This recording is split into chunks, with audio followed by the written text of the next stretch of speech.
Acevedo Aesthetics Corp. This is Made in House. It's the show where we chat through various topics on design, culture, and the business of creativity. Now say hello and welcome Carrie and Angel. All right. Welcome to Made in House, another episode. What a Watch Angel's lips when he does that what radio a day. voice. Huh? Hold on, do it again. My radio voice? Watch his lips as he does the radio voice. What radio voice? Do it again. Start over. You know what I mean by radio voice. All right. Okay, but do it. No, Do it. I did it. I said it. All right. Welcome to keep going. Keep talking. Welcome to Made in House. Mm-hmm. I don't know. I don't want people watching my lips, bro. That's weird. This is another episode. My name is Angel Acevedo, and this is Karielys Acevedo. Welcome to our home. It's been a day, but we're here. It's been a day. It's to been the a day. point where I am on edge. Kari's- I'm about to lose. you know what? I'm glad. I'm glad that because we're here now. You know. So,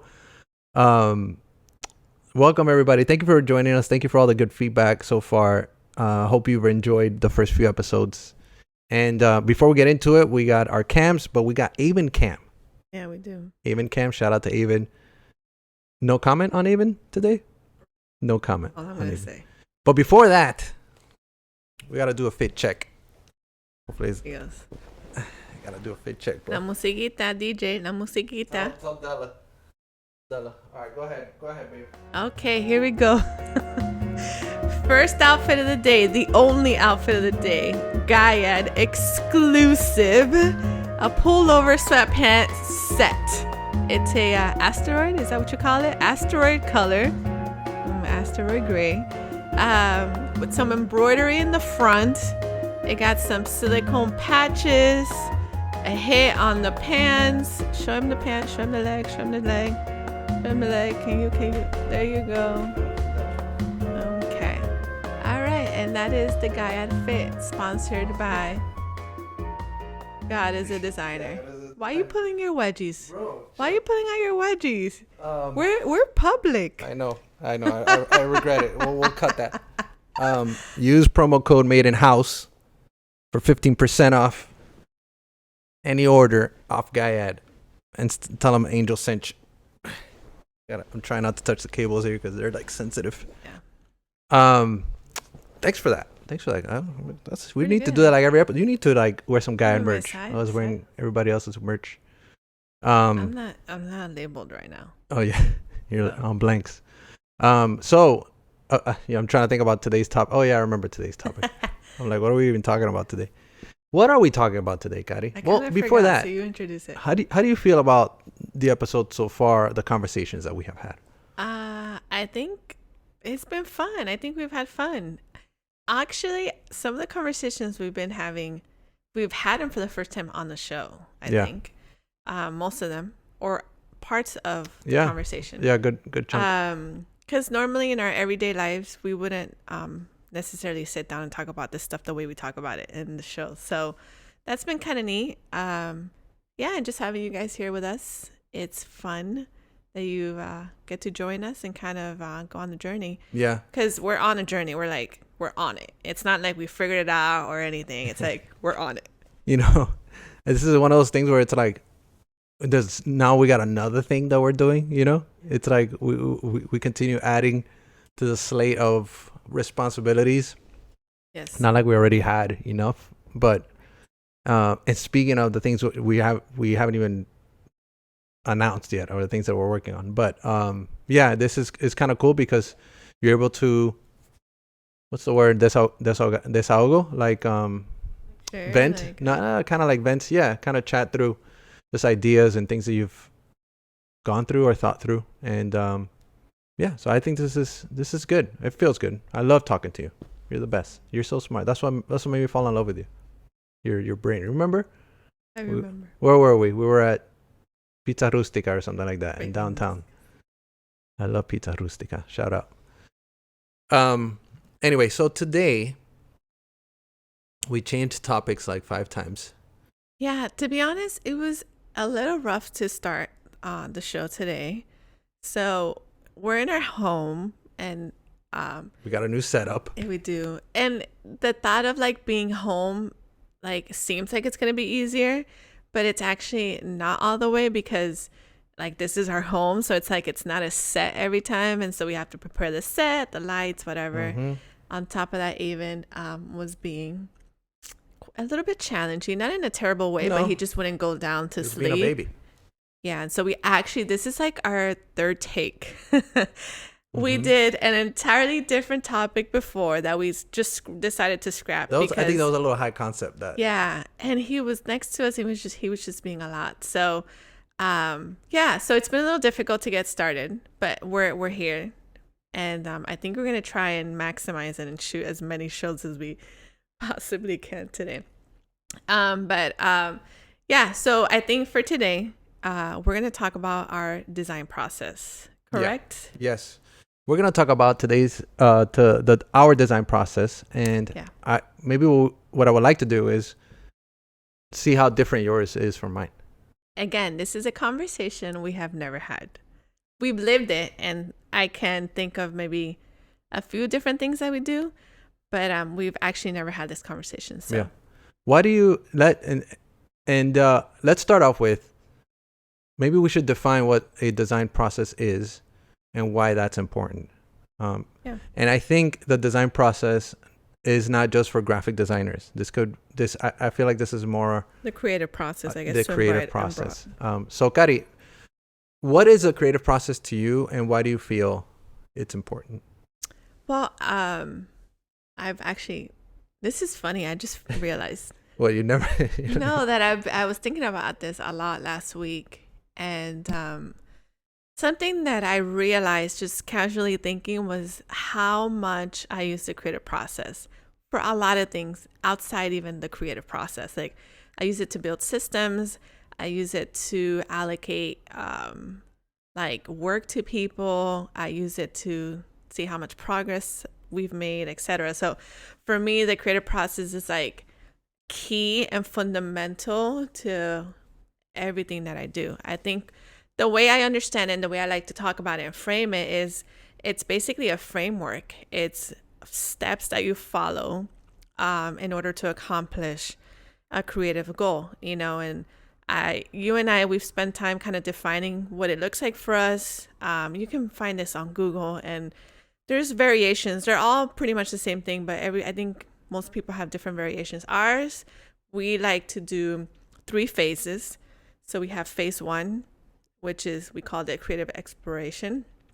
Phase 2 is, sorry, I mistook. Phase 1 is discovery, Right. which is research.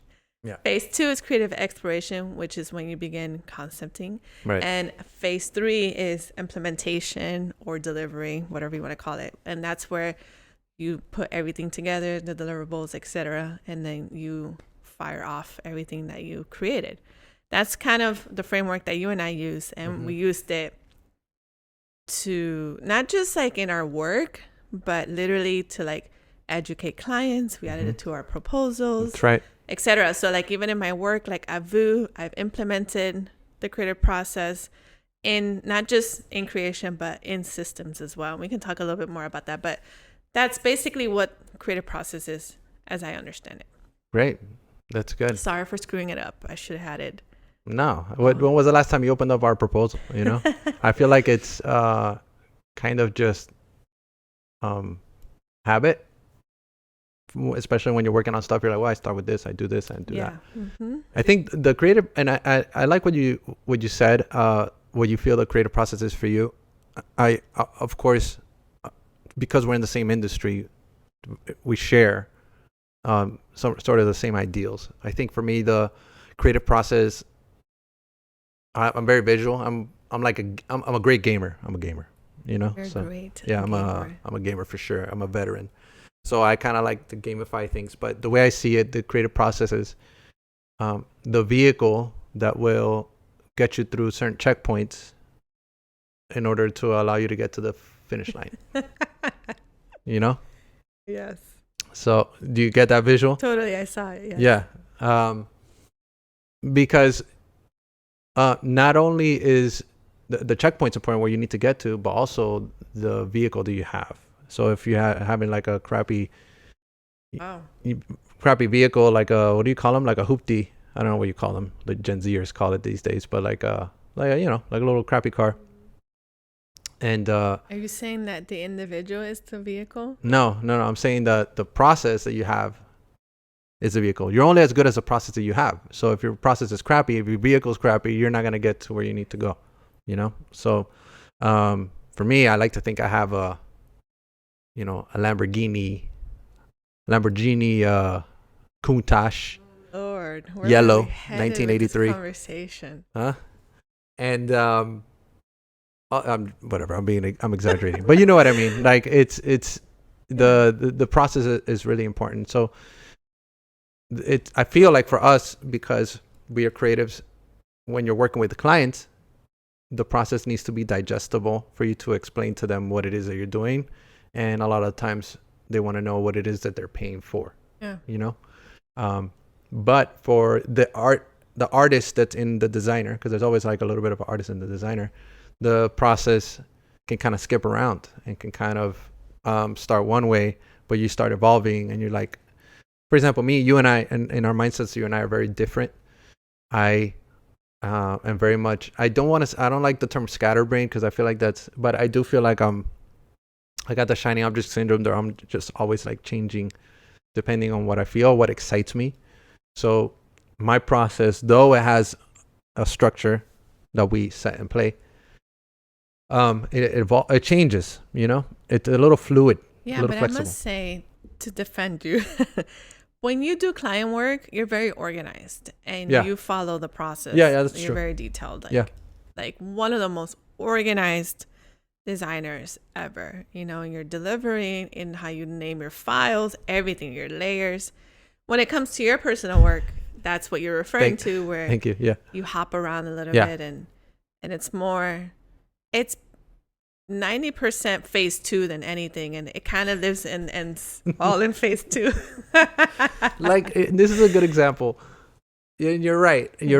By the way, thank you. I love you. I think the reason why we buttoned up the process for client work, external work, is because I want to cover our bases, and we've been on the other end of like people trying to say we didn't do something or we missed the mark on something, and it's like covering our bases, so even in our proposals, we actually had checkpoints, remember? Yeah. And in order for you to proceed to pass these checkpoints, you had to have a signature of approval.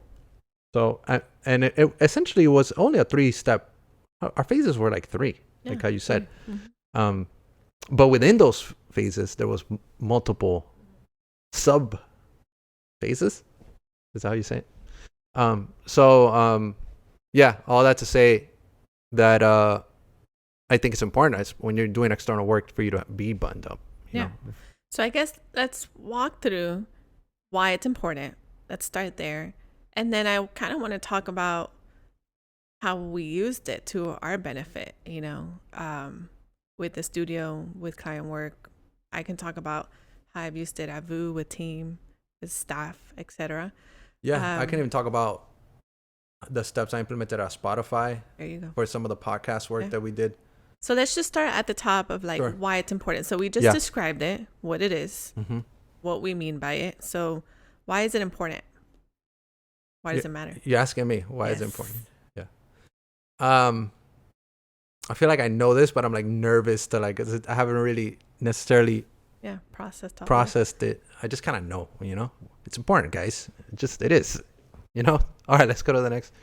So, I think, trying to think in the context of corporate world of where I worked at, and I feel like working at Spotify when I was in that position, which was a new position, I had to essentially educate, or what do you say, a proof of work, or no, how do you say it? Proof of concept. Yeah, I guess, is that right? Proof of concept when you're trying to you're trying to say. What I'm trying to say is I had to let them know what this process is or what the process should be, because the process that they had before was was not necessarily the best, and the producers were working directly with some of the designers, and the producers, they were the writers of some of these shows, but they didn't have the know-how, or not necessarily the background in design and design fundamentals to be able to execute to the best of the ability for that particular show. So I like the word proof of concept, because it's kind of like I had to prove,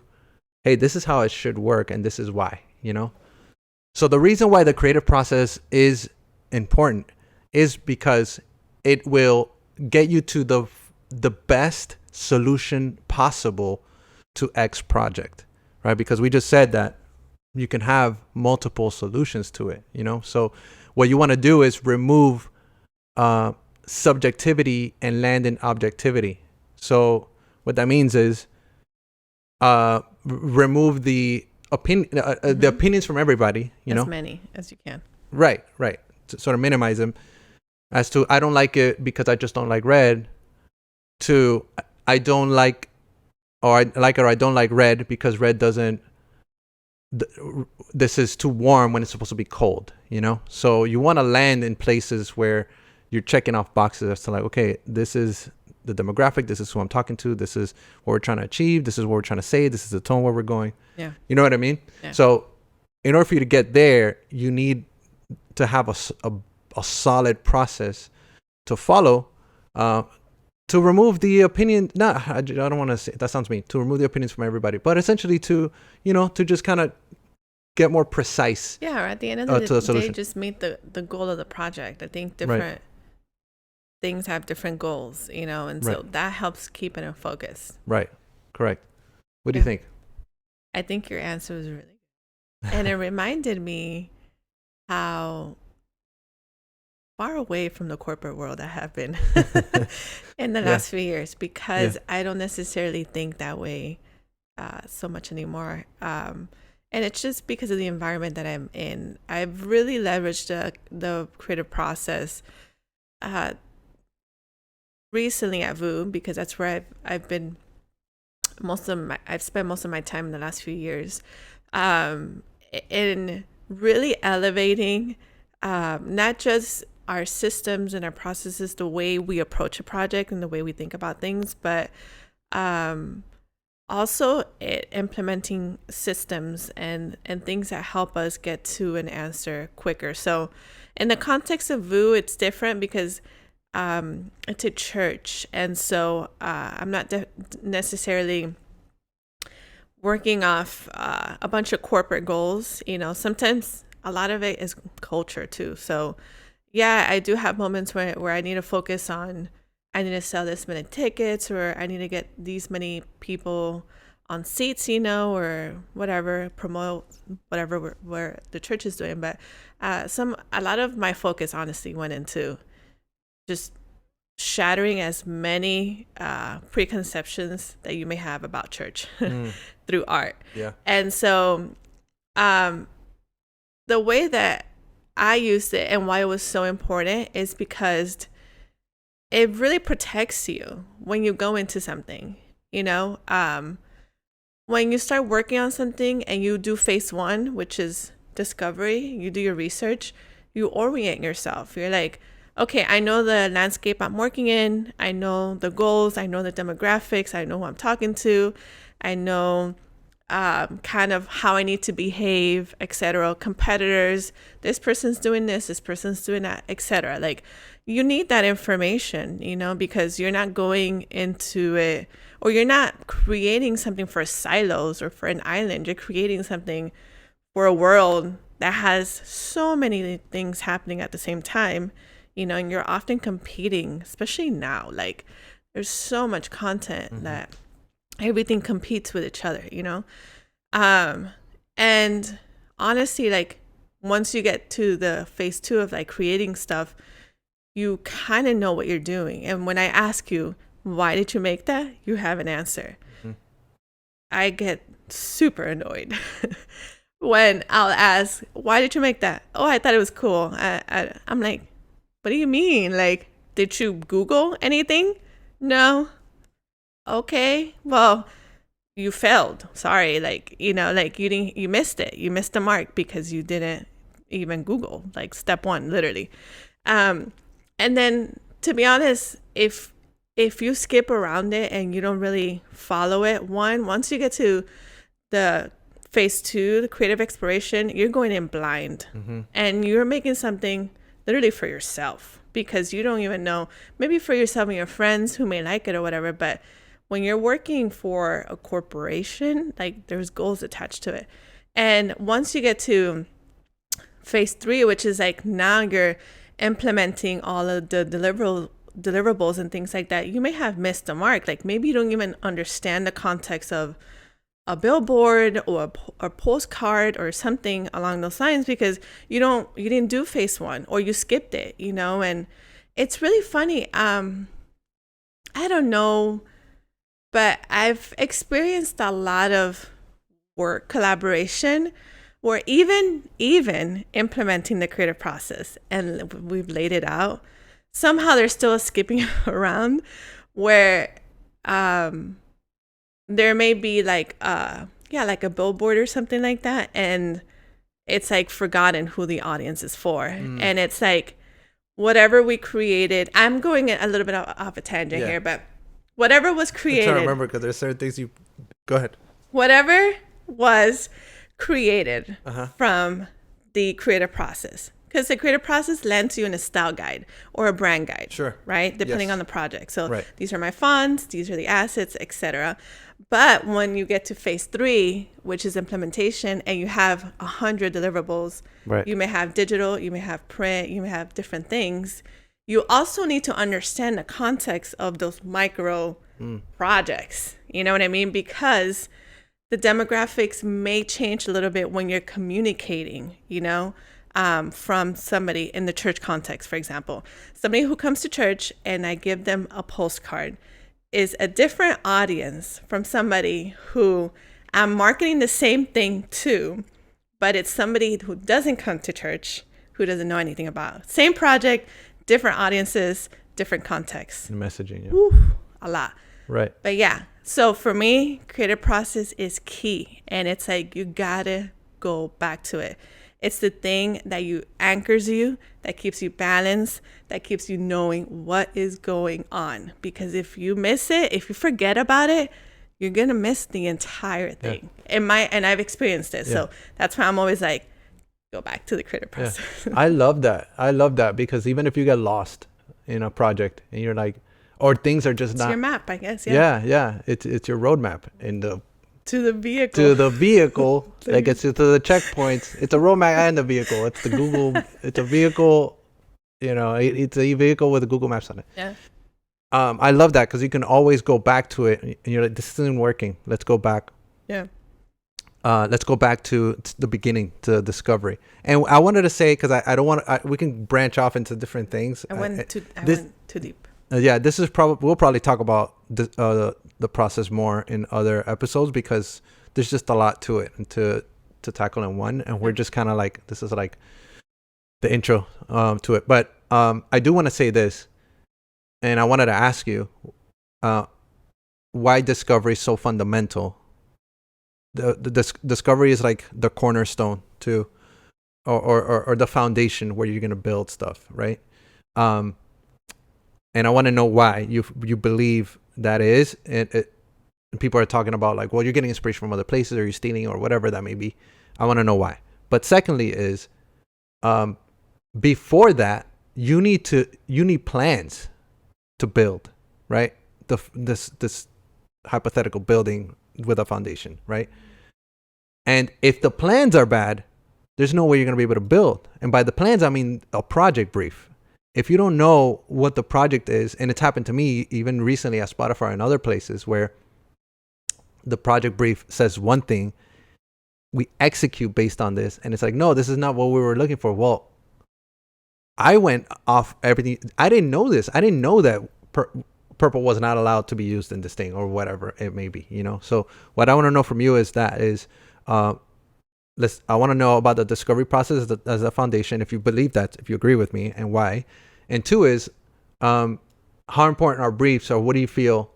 I guess, what would you do if the brief is weak, or if you don't know what the goals are? How do you handle that? Yeah. I know it's two-parter, but you answer whichever one you want. It doesn't matter. Yeah, I do think, yeah, discovery is super important because it's your research. It's like, again, it's like we're using a lot of metaphors, but you got to know the land that you're about to walk into. At the end of the day, creative design is used, it's a tool to a means. You know what I mean?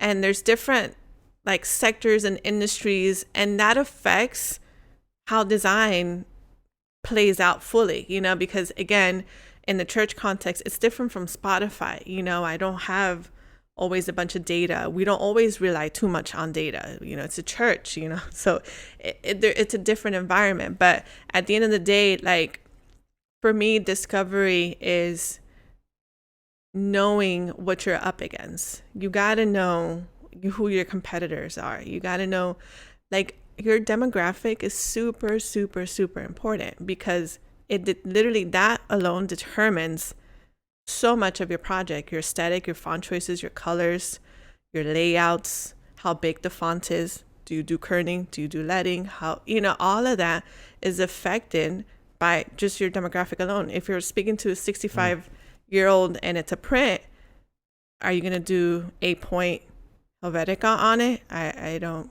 Maybe not. You know what I mean? Yeah. So that alone informs so much. And that happens in phase one. Sometimes that's given to you as a designer. Sometimes you got to do the research.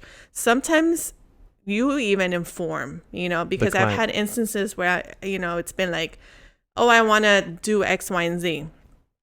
And that's all I get. So then I have to now build, okay, here's a demographic that I think works for this, based on our marketing goals or based on financial goals or whatever, and you build it. But at the end of the day, you got to lay it out. Like, it needs to be on paper. You can't just go into it guessing, because at the end of the day, you know what you're doing? You're relying on your own personal preferences. Right. Like, I like this font, I like this color, and like you just default to that. And I don't think there's a lot of creativity in that, because the creativity, it really comes out of challenge. When you're challenged to speak to somebody that maybe you're not familiar with, or that's outside of your age group even, like right now we keep talking about Gen Z, at least in my circles, Gen Z. I feel like already a distance from that demographic where I'm like, yo, I don't even know what you're saying. Why are you using those words? That's not that far off from you either. No. That's like 5, 6, 8 years maybe. Yeah. So for me, if I was like design whatever for Gen Z, I'd be like, oh my God, I have to like, literally, I wouldn't even know where to start all the way. And so, yeah, I think discovery, super important. Yeah. Your next one? No, talking about project briefs, but I wanted to, and because I feel like I was going to say two things. One, to what you just said. So you, in your discovery, you are informing demographic as well and other sort of important key indicators, right? Well, as a creative director, yes. Wow. I don't know. Again, wow. You may not have, when I say you, the audience, may not have these opportunities. In the context of VU, me as a creative director, if I was told something I had an alternate opinion, I would present that. And I would say, actually, I think this is the actual demographic, or these are the actual goals or whatever. So that's cool. Sometimes, yes. It's so different because when you're doing client work, it's not the same.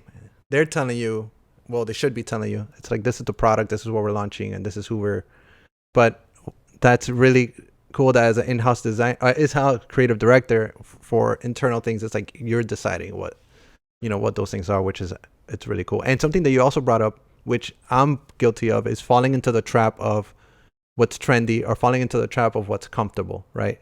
And it reminded me of, I don't remember what we were watching, where what was it? Whatever. It reminded me of, like, if you don't follow these rules that you have in place, it's easy for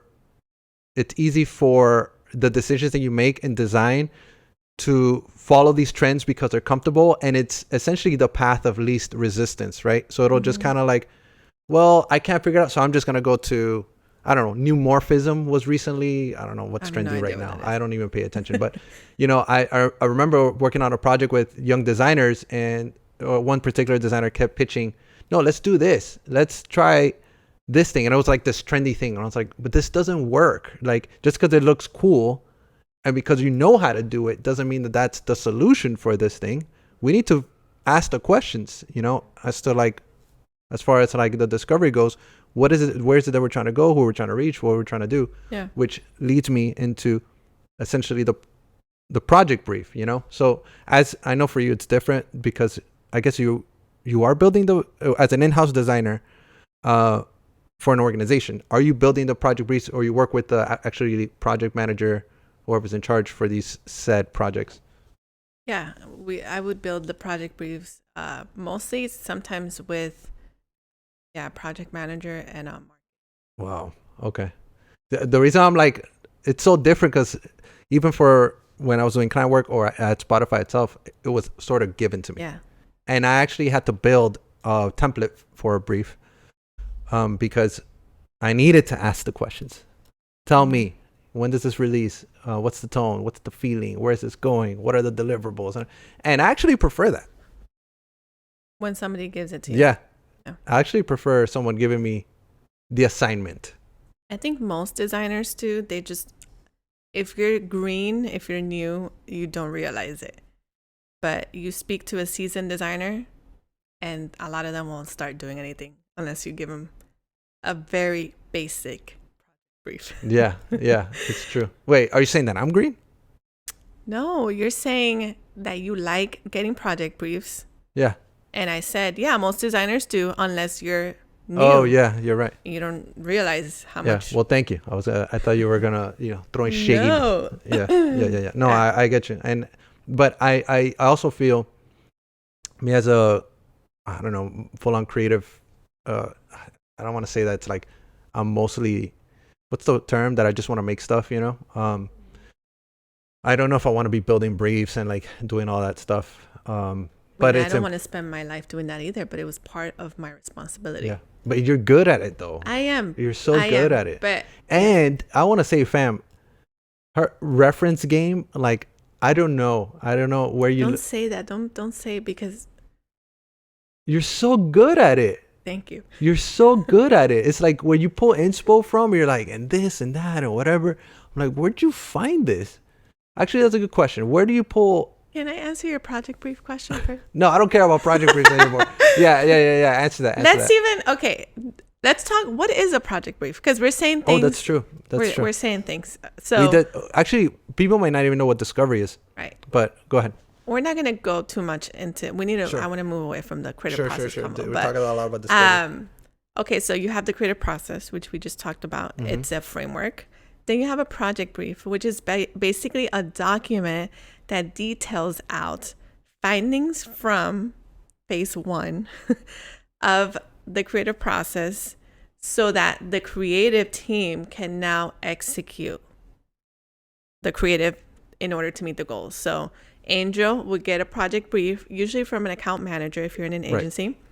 And it details out, like he was saying, the goals, any specific notes, demographic, etc. And that helps him, it guides him in his phase 2, which is the creative exploration that he's now going to go into to develop concept. So that's a project brief. It's important because it helps create clarity, and it's bumpers. It gives boundaries to the creative. It tells them you got to execute within these bounds, basically. If you don't have that, the world is your oyster. And guess what? That don't work. No, it doesn't. When the world is your oyster, it makes things more challenging. In my case, again, I was an in-house creative director. So I used a project brief for collaboration. It was like, if I didn't have a project brief in the collaborative process of working with a team, the in-house team with an external team, sometimes whether they would be volunteers or people that we would hire, without it, it would make that creative process pretty messy.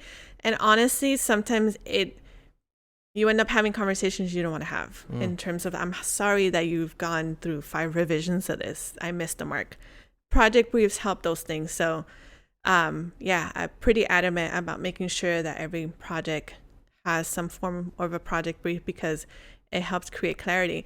And I'm very much a proponent of creatives doing and knowing how to do all of these things. I know that in the agency world, there's account managers, there's project managers. Sometimes you guys don't even meet the clients, etc. That's cool. That's the agency world. But if you don't know how to build a project brief, you're a little bit handicapped. So Yeah. I'm a proponent of, if you're creative and you really want to be good at it, I think you should learn those things, because what it does is it helps you explain things and put them on paper, and it helps you think through, what does the videographer need to execute this project?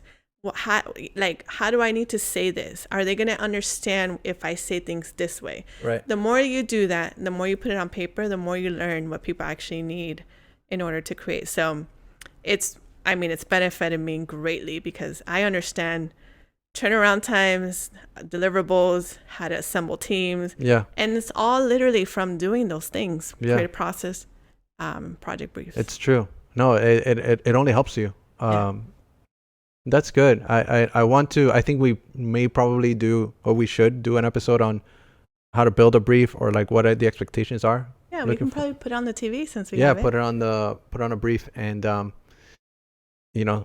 think we'll pause, because I want to fix this guy, but and we also got to fix that too. Great. Bandit. You want to put Bandit? Let's do it. Okay.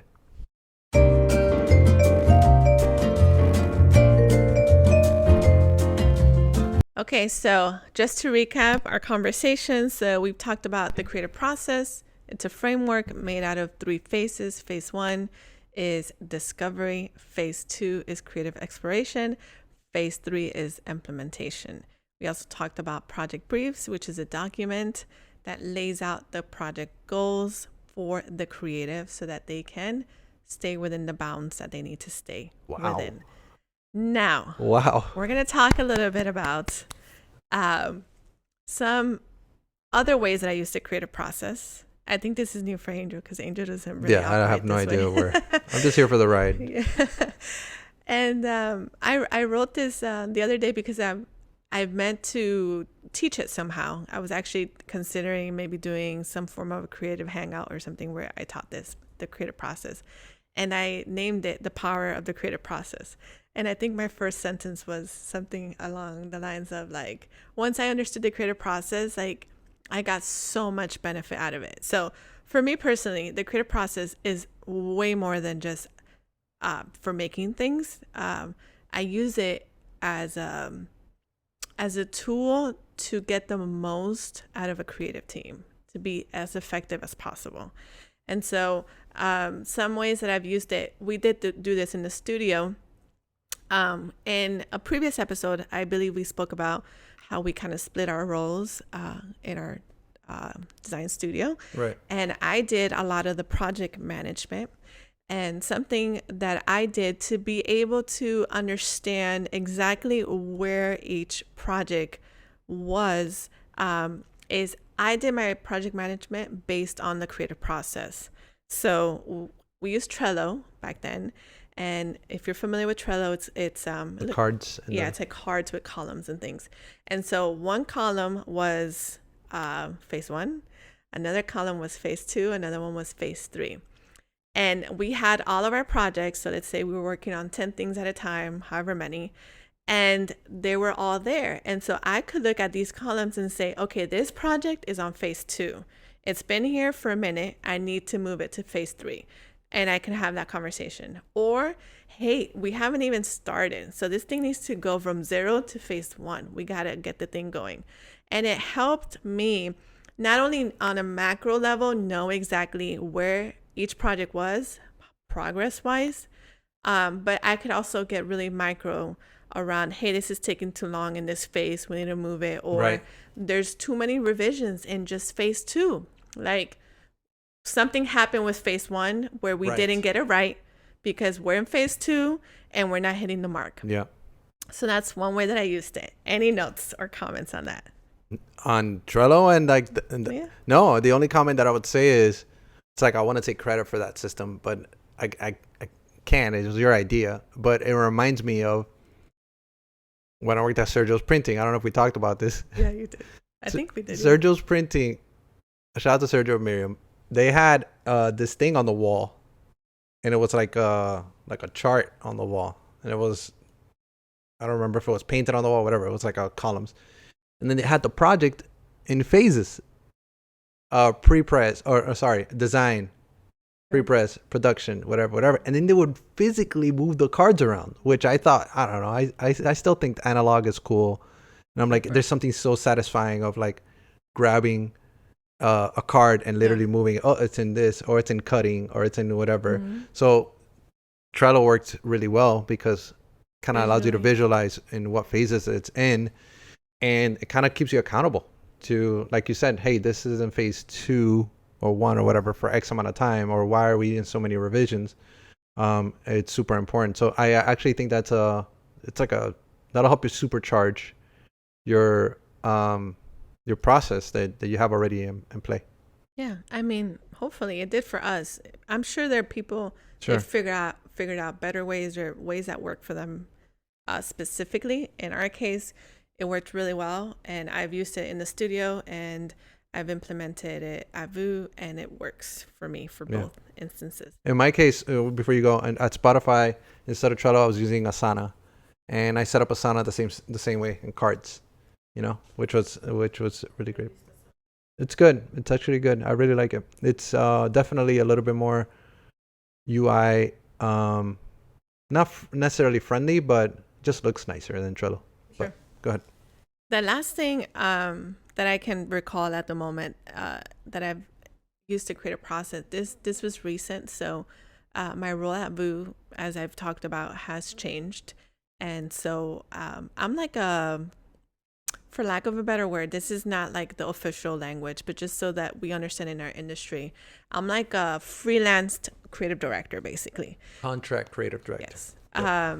And so it means I'm not in the day-to-day anymore, but I still help oversee and help direct some of the creative direction for certain things at Vue. So because of that, after my maternity leave, when I come back, there's a lot of change, not a lot, but a significant amount of changes in staffing. They bring in a project manager to help because I helped in that space as well. And so then, there's somebody else in charge. And I have to figure out, how do I communicate with these people? How do I follow the new roles and the new systems? How do I keep myself oriented to what's going on because I'm not in the office every day?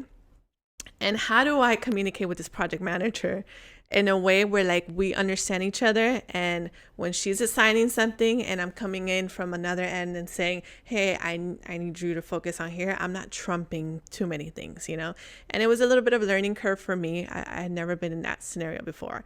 So before I left, part of the work that I did to prepare the team for my absence, I created I called it a design allocation sheet. Basically, I laid out all of the projects that we had at Vue, and then I allocated a designer to it. And I think it has like a date or something along those lines. And that was really great when I was in the office. When I'm out of the office, I'm looking at that, and it's good. So I know that this person is on this project, but I don't know the progress because I'm not in the office. I'm not having conversations with them. Right. I'm not having the touch points, the check-ins, etc. So what I did was I evolved it, and I put the creative process into that sheet. So I put phase 1, phase 2, phase 3 for each project. So now I know this person is on this project, and that project is on phase 2. And so Google Sheets is like really neat. It lets you do like a drop down menu type of thing. So I'll put it's a work in progress. If we've started it, it's been approved, etc. So now I know, hey, please start this. This is late. Or I'll tell the project manager, hey, you got to put a little bit of pressure on this person to complete this. Hey, let's kick off this thing because I see it on the horizon. on the horizon. So it helps me. So the creative process for me, it's much more than just creating. Maybe I'm creating with people. I don't know. But I use it that way because it informs literally everything for me, from the work that's being done to the management of the people doing that work. Right. And I don't know if that's right or not right, like industry standard wise, but it helps me a ton. And I'm really able to do a lot with it. So I mean, who says that what's right or what isn't right? I know, but you know. I think it's just right for you. Yeah. So I and the people that know you know that the level of capacity that you operate in is just on something else. Because I'm thinking, for me, everything you just said, I'm like, I hate this. Like, I do not want to I'm not saying you're micromanaging, but I don't want to have to manage and check up. Have you started? Have you worked on this? Have you done that? Oh gosh, it's not micromanaging. It's no, I'm not saying it's micromanaging. Yeah, you're holding people accountable. That's what I'm saying. I it's not the right word. I just admire you so much. Not only because you're able to lead the way that you do, but you put structures in place that will outlast you. That to me is very important, and we can do a podcast. Yeah, and we should talk about that. Mm-hmm. Which I did the same in Spotify. And I'm a little salty about it, but I did. But long live Angel at Spotify. Yeah. They'll never forget you. I don't think they'll ever forget me. That team is there. For sure. But so you were saying that you put the structures in place and you manage all these creatives. And on top of that, you crush creative and you do some dope work, man. So I feel like you do get your flowers, and people are always, that's the term, right? I don't know. I think it is. You do get your credit. People love on you all the time. But I just want to publicly say that this... Baby, you do this like in every episode, though. What? And it's like kind of embarrassing. No, it's not embarrassing. I just want to publicly say that I love you so much. You're so smart. And I'm married right. Okay. And I'm fall in love with you every day. It's just... I just admire you. I look up to you, And sometimes I wish, I'm like... When I see you work... So not only she takes care of we do it together, but she takes care of a little baby, and sometimes she's typing stuff with Aben, holding Aben and stuff. I'm like, how does she do this, man? Like, I can't. Maybe it's because I'm just old now, and I'm just like, como es? Estoy como que ya desgastado, and I just like I don't want to. I just want to. Bebé, pero Dios mío. Okay, sorry, I'm not self-deprecating. I'm being. This is real, bro. I love you. This is reality. I'm just saying that I admire you. You're crushing it, and I wish I had the level of capacity that you have, because I know I'm strong in other things and I'm able to do other things, but the things that you do, it's just not a lot of people can do. And I feel like, and I know you're working actively to try to duplicate yourself and to create programs, teach people how to do that, but there's a lot of value in what it is that you do. But you're gonna have to bottle that up. I know, I'm working and put that in it's a lot. It is a lot. So. Okay, well, this conversation was fun for us. We kind of winged it a little bit, but it turned out, I think, to be... We winged it, or you're winded? I feel both. But I enjoyed it. This is a bonus because we didn't entirely plan this, but I do have resources about what we talked about today. Oh, okay. Yeah. On my website. You can go to Karielys.com, Karielys.com. We'll put it... Kari. Della will put it right over here. ELYS.com. Okay? Great. And I actually have the creative process laid out in detail, and I have a project brief. And how much is it? Free. It's free? Por favor. It's free? Okay, let's move on because I'm literally embarrassed. Why are you embarrassed? Okay, guys. Guys, it's free. It's free. She made this available for free. Yeah. So Karielys.com. I don't like my name translated. I know I do it too, but I don't like it. Karielys.com. KarielysLaJibara.com. Okay, bueno. Oh, wait, I want to plug. Dale. Della, put it right here. GodIsADesigner.com. No, so put the promo code Made in House. There you go. Made in House. Get your merch. Get 15% off the merch. Okay. Let's sign off. Yeah. No, this was great. Thank you guys for hanging with us. And like we love you. Always say, as always, make beautiful things. We'll see you. Thank you for joining Made in House. On your way out, if you would be so kind to follow, subscribe and or like our episode in the relevant social media platforms. Feel free to share this episode with your colleagues. And, as always, keep making beautiful things.